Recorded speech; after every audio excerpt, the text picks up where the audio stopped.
जय श्री कृष्ण। मैं संध्या शर्मा श्री कृष्ण कथा में आप सभी कृष्ण भक्तों को आमंत्रित करती हूँ।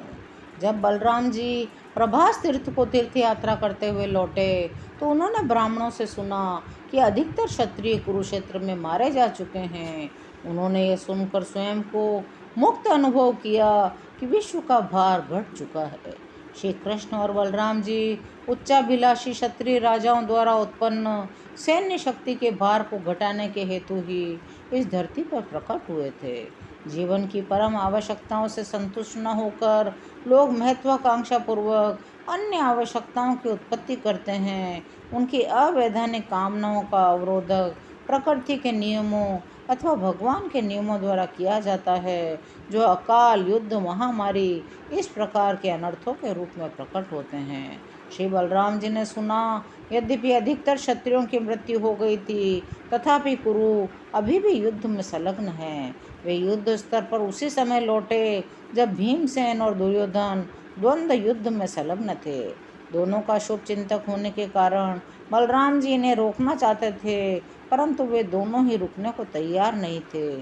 जब बलराम जी युद्ध स्थल पर प्रकट हुए तब महाराज युधिष्ठिर और उनके छोटे भाइयों ने, श्री कृष्ण और अर्जुन ने उनकी सादर वंदना की, परंतु बलराम जी ने तनिक भी वार्तालाप नहीं किया। उनके शांत रहने का कारण यह था कि बलराम जी दुर्योधन के प्रति स्नेह रखते थे और दुर्योधन ने श्री बलराम जी के द्वारा ही गदा से युद्ध करने की कला सीखी थी।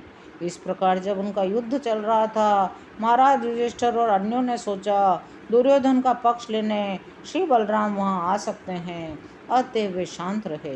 दुर्योधन और भीमसेन दोनों युद्ध करने के अत्यंत उत्सुक थे।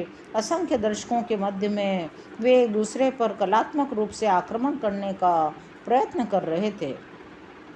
दोनों अत्यंत क्रोधित थे। युद्ध को रोकने के लिए बलराम जी ने कहा, मेरे प्रिय राजन दुर्योधन और भीमसेन, मुझे ज्ञात है आप दोनों महान योद्धा हैं, संपूर्ण विश्व में महान वीर के रूप में सर्वप्रसिद्ध हैं। तो भी शारीरिक शक्ति में भीमसेन दुर्योधन से श्रेष्ठ है और गदा युद्ध में दुर्योधन भीम से श्रेष्ठ है। युद्ध कला में तुम दोनों में से कोई भी आपस में श्रेष्ठ नहीं है। तुम दोनों को एक का दूसरे के द्वारा पराजित होने की संभावना अत्यंत ही कम है। मैं तुम दोनों से अनुरोध करता हूँ, इस प्रकार लड़कर अपना समय व्यर्थ न करो। तुम दोनों इस अनावश्यक युद्ध की समाप्ति करो। यह अच्छा उपदेश दोनों के लाभ के लिए था, परंतु एक दूसरे के विरुद्ध क्रोध में वे इतने उलझ गए थे, वे केवल अपनी लंबी शत्रुता का ही स्मरण कर सके। प्रत्येक यही सोचता था किस प्रकार दूसरे का वध कर दिया जाए। बलराम जी के उपदेश को भी उन्होंने अधिक महत्व नहीं दिया।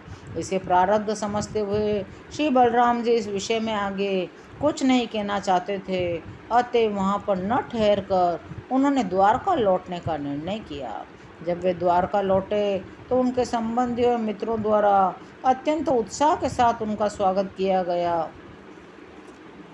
इसके पश्चात वे पुनः नैमिषारण्य नामक तीर्थ में गए, जहाँ ऋषियों, संत पुरुषों, ब्राह्मणों ने उठकर उनका स्वागत किया। वे समझ गए यद्यपि बलराम जी क्षत्रिय हैं, किंतु अब वे युद्ध के कार्य से अवकाश प्राप्त कर चुके हैं। ब्राह्मण तथा ऋषि, जो सदैव सुख और शांति के पक्ष में थे, इस पर अत्यंत प्रसन्न हुए। भगवान बलराम जी ने नैमिषारण्य में ऋषियों एवं संत पुरुषों को इस विराट जगत के साथ जीवों के संबंध के विषय में उपदेश दिया। इस ब्रह्मांड को किस प्रकार स्वीकार किया जाए, सिद्धि का सर्वोच्च लक्ष्य प्राप्त करने के लिए किस तरह ब्रह्मांड से अपने को संबंधित किया जाए। संपूर्ण विराट जगत भगवान पर आश्रित है कि भगवान अपने परमात्मा रूप में सूक्ष्म से सूक्ष्म परमाणु के भी भीतर सर्वव्यापी है।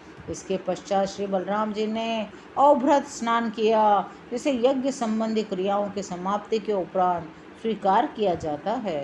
स्नान करने के पश्चात उन्होंने नवीन रेशमी वस्त्र धारण किए। अपने संबंधियों मित्रों के मध्य स्वयं को सुंदर आभूषणों से सज्जित किया।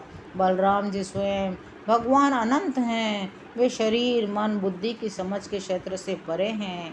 वे मनुष्य के समान अवतरित हुए। स्वयं के हेतु उन्होंने इस प्रकार व्यवहार किया। श्री बलराम मूल विष्णु हैं। अतएव जो व्यक्ति प्रातःकाल और सायंकाल बलराम जी की लीलाओं का स्मरण करेगा वह निश्चय ही श्री भगवान का महान भक्त बनेगा और इस प्रकार प्रत्येक दृष्टि से उसका जीवन सफल हो जाएगा। आज की कथा यहीं विराम लेती है। शेष अगले अंकों में। जय श्री कृष्ण।